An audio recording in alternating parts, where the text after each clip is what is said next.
Каменки, да, подлетел? Да. Движение не видно. Принял. Будан, это работает коробочка.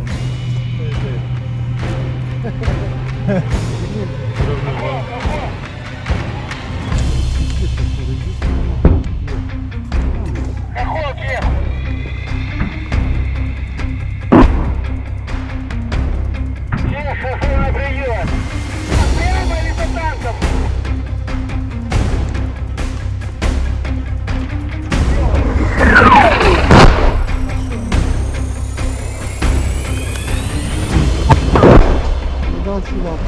Они сейчас по дороге начнут валить. Вообще дури вот этот осколок прямо между ног нашему бойцу, страннику пришел. Слава богу, как бы это не зацепил. Но все ближе и ближе уроды подкладывают. Они, я тебе говорю, они так здорово будут пробивать. Extremely intense close-range combat footage caught on camera in Kamenka. Kamenka, Donetsk region. Dramatic footage released by Russian military sources reveals the ferocity of close-range combat during the storming of the village of Kamenka by the 9th Regiment of the Donetsk People's Republic, DPR.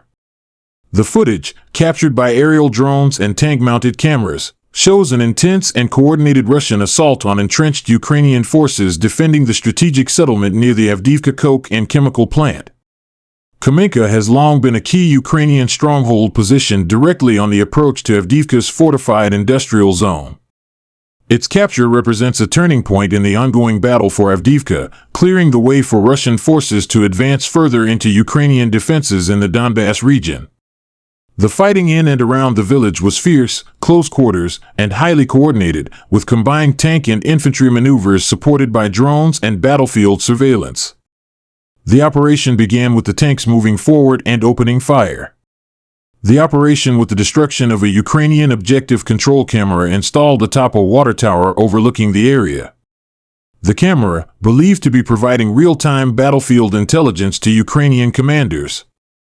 With the enemy's observation capabilities neutralized, Russian armored columns began their advance into Kamenka under the cover of suppressive fire. Tank gunners took the lead, alternating fire on suspected Ukrainian defensive positions located in residential ruins and abandoned industrial structures. Footage shows Russian tanks advancing in formation, carefully clearing the path for the infantry following close behind. The assault troops advanced behind the tanks, using the armor as mobile cover while maintaining a tactical distance to avoid being caught in potential return fire or ambushes.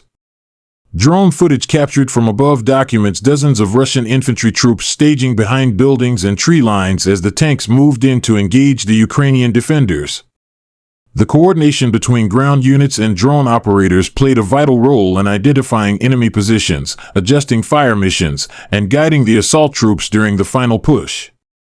Despite the overwhelming pressure from the armored advance, Ukrainian forces put up stiff resistance. They utilized fortified buildings, basements, and alleyways to launch counterattacks and sniper fire against the advancing Russian units. Russian assault teams moved methodically through the settlement, clearing one building after another. They used explosive charges, grenade launchers, and close-range rifle fire to eliminate pockets of resistance. The battle for Kamenka lasted for several hours, with Russian forces gradually gaining control block by block.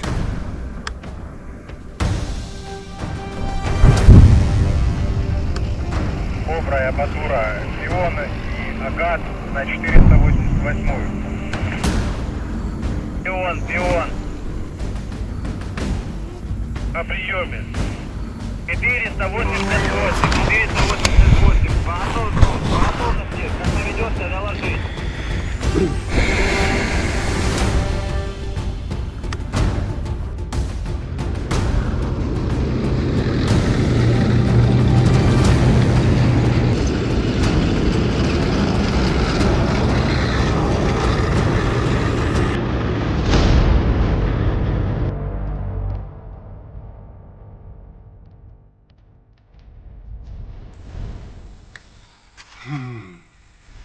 Добро, что там пион?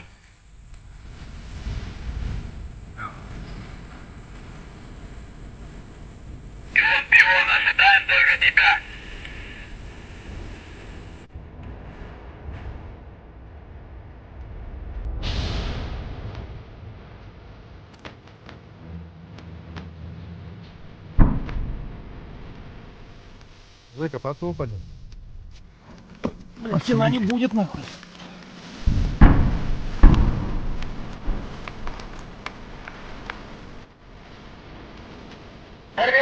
Пошли, пошли.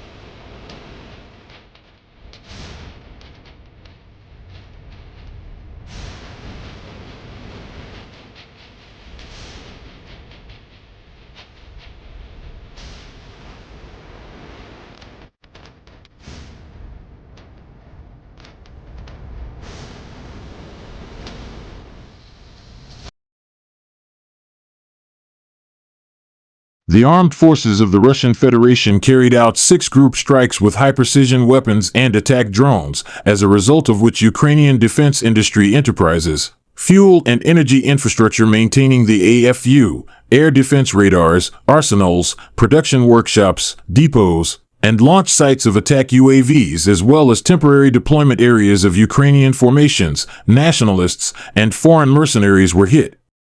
Over the past week, units of the Sever Group of Forces advanced to the depth of the enemy's defenses and liberated Novonikolayevka, Sumy region. Aviation, unmanned aerial vehicles, and artillery hit manpower and hardware of a tank brigade, 4 mechanized brigades, a motorized infantry brigade, a Jaeger brigade, 3 air assault brigades, an air assault regiment, 2 assault regiments of the AFU, and 2 territorial defense brigades. In Kharkov direction, Russian troops engaged units of a mechanized brigade, 2 motorized infantry brigades of the AFU, 5 territorial defense brigades, and a National Guard brigade. Over the past week, in the Sever Group of Forces area of responsibility, the enemy losses were over 1,250 troops, 22 armored fighting vehicles, 25 motor vehicles, and 24 field artillery guns. 2 electronic warfare stations and 11 ammunition and material depots were destroyed. As a result of resolute actions, units of the Zapad Group of Forces liberated Moskovka and Dolzhenkoy, Kharkov region. Russian troops defeated formations of 3 mechanized brigades, 2 assault brigades, 2 air assault brigades of the AFU, 3 territorial defense brigades, and a National Guard brigade. The enemy losses were over 1,480 troops, a tank, 7 armored fighting vehicles, 58 motor vehicles, and 4 field artillery guns. 12 electronic warfare stations and counter-battery radars, as well as 25 ammunition depots were destroyed. Units of the UG Group of Forces improved the positions of the troops along the forward line. Russian troops hit manpower and hardware of 8 mechanized brigades, a motorized infantry brigade, a Jaeger brigade, an airmobile brigade, an assault brigade, a mountain assault brigade of the AFU, and 2 territorial defense brigades. Over the past week, in this direction, the AFU losses were more than 1,390 troops, a tank, 10 armored fighting vehicles, including 3 U.S.-made M113 armored personnel carriers, 16 motor vehicles, and 12 field artillery guns. 7 electronic warfare stations and counter-battery radars, as well as 14 ammunition and material depots were destroyed. Units of the Central Group of Forces continued to advance in the Donetsk People's Republic and Dnipropetrovsk region. As a result of decisive actions, Zeleny Kut, Ulyanovka, and Novonikolayevka, Donetsk People's Republic, were liberated. Russian troops hit formations of 6 mechanized brigades, 2 Jaeger brigades, an assault brigade, 2 air assault brigades, a brigade and a regiment of UAVs of the AFU, 2 Marine brigades, 3 National Guard brigades, and an assault brigade of the Ukrainian National Police. The enemy losses were more than 3,410 troops, 43 armored fighting vehicles, including 7 U.S.-made M113 armored personnel carriers, 34 motor vehicles, and 13 field artillery guns, including 3 Western-made self-propelled artillery systems.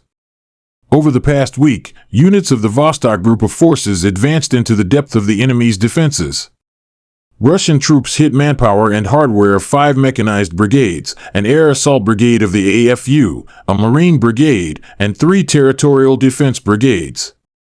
The AFU losses were more than 1,350 troops, a tank, 12 armored fighting vehicles, 54 motor vehicles, 15 field artillery guns, 6 electronic warfare stations and counter-battery radars. Units of the Dnieper Group of Forces defeated formations of 4 mechanized brigades, a mountain assault brigade, 3 coastal defense brigades of the AFU, and 4 territorial defense brigades. The AFU losses were over 470 troops, an armored fighting vehicle, 54 motor vehicles, 3 artillery guns, 15 electronic warfare stations and counter-battery radars, and 15 ammunition, POL, and material depots.